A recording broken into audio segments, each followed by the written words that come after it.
आप पागल हो क्या?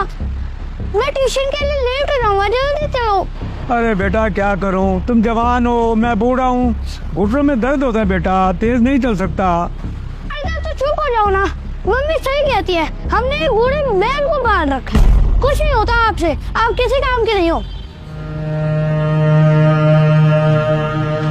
चलो आप रोक क्यों गए, चलो ना।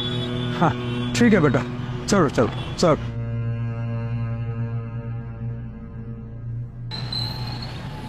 अरे सर आप पड़ोसी। गुड आफ्टरनून बेटा, ये कौन है? ये हमारे प्रिंसिपल साहब। अच्छा अच्छा, नमस्कार जी, आप इसके दादाजी हैं? जी। बेटा आप कौन सी क्लास में पढ़ते हो? मैं खुद। और आपका नाम क्या है? तो राघव बेटा, ये आपका बैग आपके दादाजी ने क्यों पकड़ा हुआ है? जी वो बच्चा है ना, बैग बहुत भारी है, थक जाता है।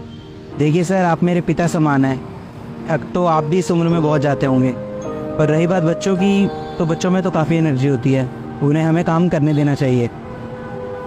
और राघव बेटा, आप अपना काम अपने आप किया करो और दादू के साथ ऐसे बातें नहीं करते। लेकिन मम्मी पापा ही कहते हैं कि दादू तो काम करने के लिए है, अगर वो काम नहीं करेंगे तो उनको ओल्ड एज होम भेज देंगे ना।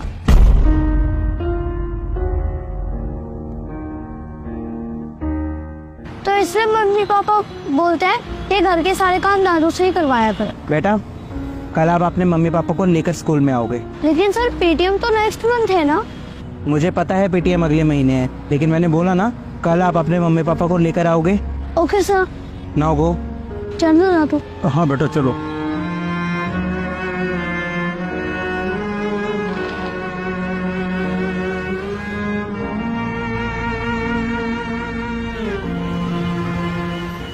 सर आपने हमें अचानक बुलाया, हमारे बेटे की कोई कंप्लेंट है क्या? उसने कोई शैतानी की है क्या? नहीं नहीं, राघव ने कोई शैतानी नहीं की है, मुझे आप लोगों से बात करनी थी, इसलिए मैंने आप लोगों को बुलाया। आप एक काम कीजिए, ये कुछ लिस्ट है, आप एक बार चेक कर लीजिए दोनों। सर ये किस चीज़ की लिस्ट है? दरअसल ये हमारे शहर में जितने भी ओल्ड एज होम है उसकी लिस्ट है। अरे सर ओल्ड एज होम की लिस्ट आप हमें क्यों दे रहे हैं? आप लोग चेक कर लीजिए जो ओल्ड एज होम आपको अच्छा लगता है, क्योंकि आप लोगों को जाना पड़ेगा ना वहाँ पे। अरे सर आप क्या बात कर रहे हैं, हम भला क्यों जाएंगे ओल्ड एज होम? क्योंकि आपका बेटा आपको वहाँ भेजेगा। राघव, बट सर वो ऐसा क्यों करेगा? अभी नहीं, कुछ सालों बाद की बात कर रहा हूँ, जब राघव बड़ा हो जाएगा तब वो आपको वहाँ भेजेगा ना। सर क्या मजाक चल रहा है ये सब? स्कूल में बच्चों को अच्छी बातें सिखाई जाती हैं और आप हमारे बच्चों को ये सब सिखाएंगे कि वो अपने पेरेंट्स को ओल्ड एज होम भेज दे? देखिए मिस्टर सिंह, स्कूल से ज़्यादा ना एक बच्चा अपने घर पर रहता है और वो अपनी सारी अच्छी बुरी आदतें, अपने संस्कार अपने घर से ही सीखता है।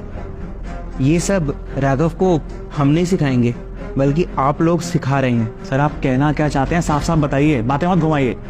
राघव मुझे कल मिला था स्कूल के बाहर, जब उसके दादाजी उसको लेने आए थे, और मैंने देखा कि वो किस तरह से अपने दादाजी को ट्रीट करता है, किस तरह से उनसे बात करता है। आपको क्या लगता है उसने ये सब कहाँ से सीखा होगा?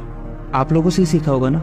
जिस तरह से आप अपने पिताजी के साथ व्यवहार करते हैं घर पे, वही सब राघव ने देखा होगा और वही सब वो उनको बोलता है। मुझे माफ कीजिए, लेकिन आप अपने पिताजी को क्या बोलते हैं कि वो एक बूढ़े बैल हैं। राघव को ये लगता है कि उसके दादाजी घर पर सिर्फ काम करने के लिए हैं, क्योंकि आप लोग शायद राघव के सामने यही बातें करते हैं कि अगर उसके दादाजी घर का काम नहीं करेंगे तो उनको वृद्धाश्रम भेज दिया जाएगा। शर्म आनी चाहिए आप लोगों को। एक माँ बाप अपने बच्चों के लिए ना पूरी जिंदगी लगा देते हैं अपनी, ताकि उनके बच्चे अपनी लाइफ में कुछ कर सके, सेटल हो सके। और जब बच्चे सेटल हो जाते हैं, बड़े हो जाते हैं, तो माँ बाप के साथ ऐसा व्यवहार करते हैं। किसी ने सही कहा है, घोर कलयुग आ गया, और इस कलयुग में एक बच्चा अपनी माँ बाप की सेवा तो दूर, उनको फ्री में घर में रखना भी नहीं चाहता। घर में रखने के बदले उनसे घर का काम करवाना चाहता है। अरे माँ बाप को भगवान का दूसरा रूप कहा जाता है, पूजनीय होते हैं माता पिता, और आप अपने पेरेंट्स को इस तरह से ट्रीट कर रहे हैं। शर्म आनी चाहिए आप लोगों को। आप लोगों को शायद अभी इस बात का पता नहीं चल रहा, लेकिन जब राघव बड़ा होकर आपके साथ ऐसा करेगा ना, तब आपको एहसास होगा कि आपने क्या गलतियां की थी। देखिए, मेरा ऐसा कोई इंटेंशन नहीं था कि मैं आप लोगों को यहाँ पर बुलाकर और आपकी इंसल्ट करूं, लेकिन बुजुर्गों का जब मैं ऐसा अपमान देखता हूँ ना, तो मुझसे रहा नहीं जाता। ये आप लोगों का घर का मामला है और मुझे आपके घर के मामले में नहीं बोलना चाहिए, लेकिन बस मैं आप लोगों को समझाना चाहता था, एंड आई होप कि आप जल्दी इस बात को समझ जाएंगे। बाकी आपको जैसा ठीक लगता है आप करिए, लेकिन हाँ, इस बात को जरूर याद रखिए कि जैसे आप कर्म करेंगे ना, आपके साथ भी वैसा ही होगा। पर सर, देखिए, मुझे जो बोलना था आपको बोल दिया। अब मैं आपकी कोई और बात नहीं सुनना चाहता। आप जा सकते हैं।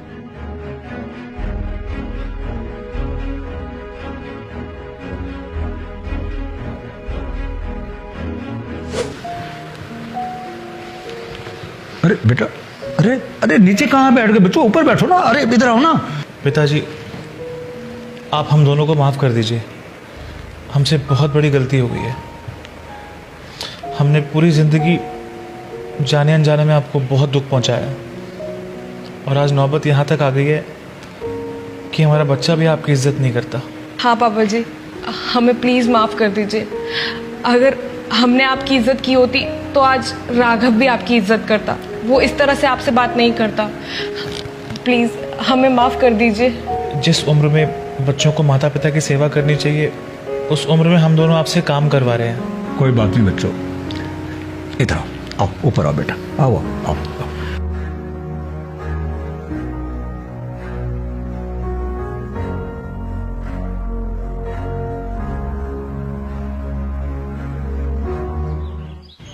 अरे दादू, आपके पैरों में दर्द तो नहीं हो रहा ना? नहीं बेटा, बिल्कुल ठीक है। चलो मैं आपकी हेल्प करता हूँ, आपको लेके चलता। अरे चलो बेटा, चलो आओ।